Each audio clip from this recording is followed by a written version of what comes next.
Hey, what's going on, guys? What's up? My name is Matt. We're Palkia Bros. I'll be the host of this commentary today. So today, we're continuing E3 coverage with the EA Electronic Arts Conference that happened Monday afternoon.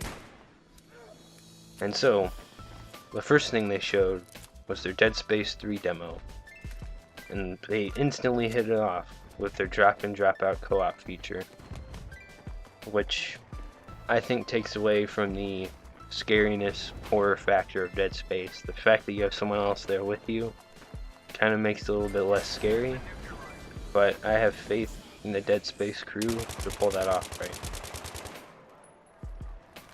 The demo they showed was relatively short, but it looked really good, and the graphics were pretty gorgeous.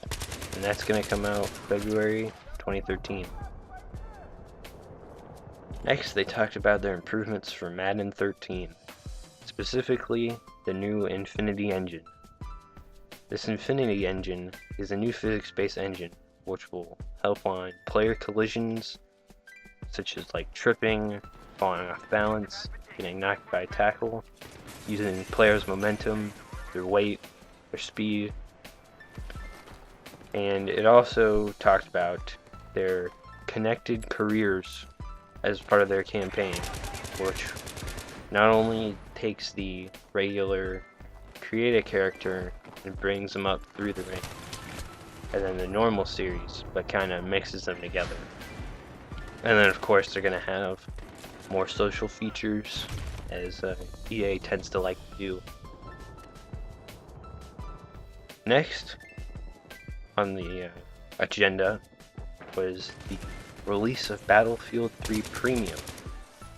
And what that is it's a $50 fee. Ooh, tongue twister. It gives you early access to the DLC for the low cost of $50 instead of $75 it might cost you to buy them each individually.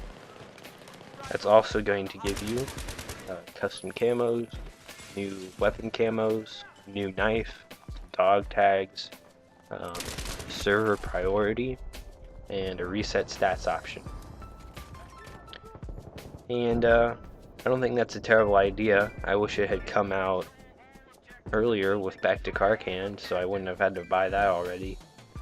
But I think that's a good idea. It's kind of similar to this Call of Duty Elite thing. However, I will guarantee you're getting more bang for your buck the Battlefield 3 Premium. And I was not endorsed to say that.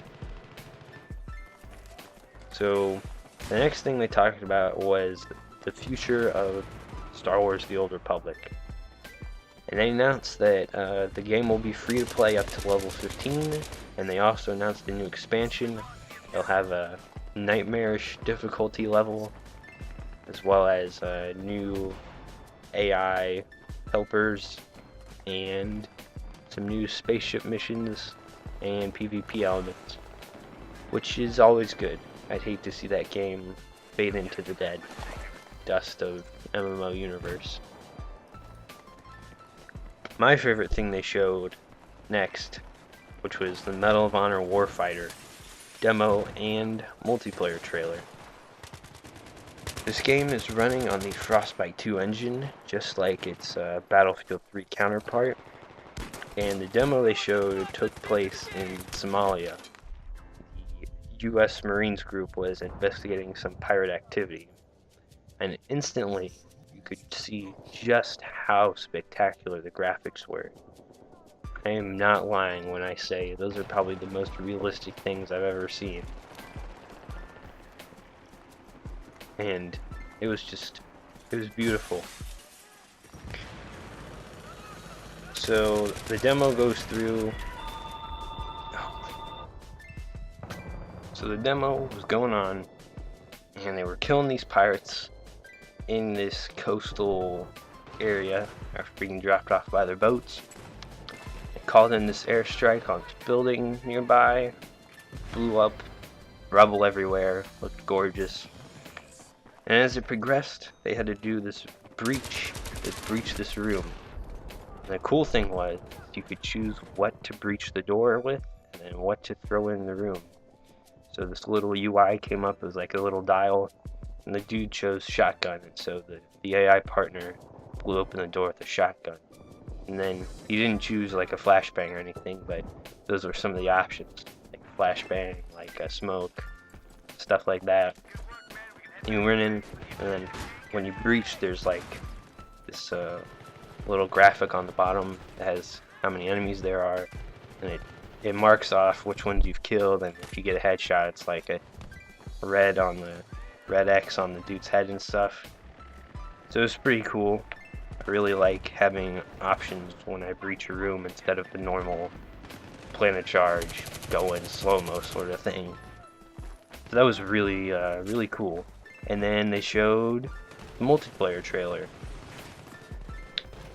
And in that, they showed a bunch of different special forces from all over the world, like British, Korean, Russian, American, of course.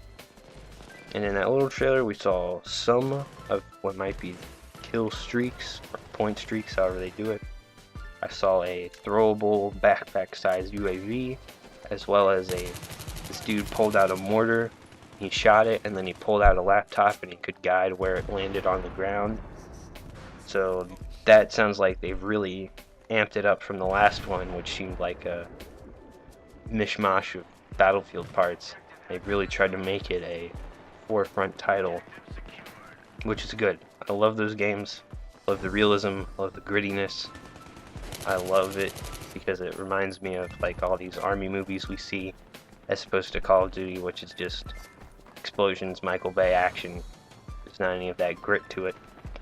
So, Medal of Honor Warfighter, that comes out October 23rd. I'm getting that. Super excited.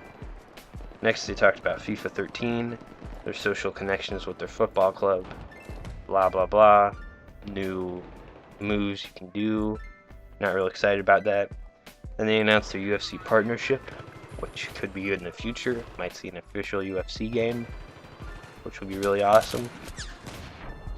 And then they had Need for Speed Most Wanted demo, which looks good. It looks like Criterion's getting Need for Speed back, getting it back into the spotlight, and it was looking pretty good.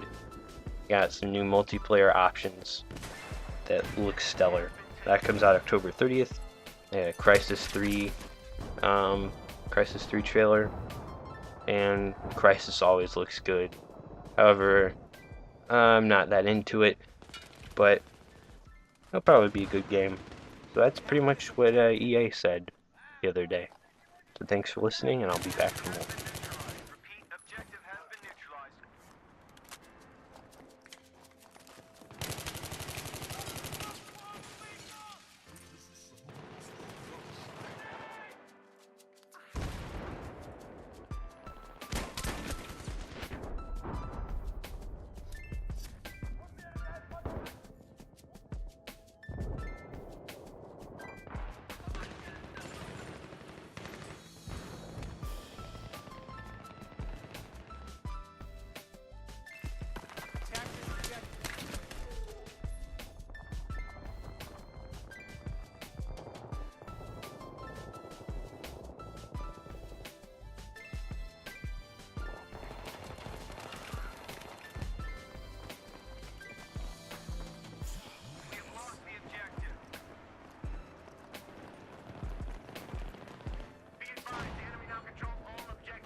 objective.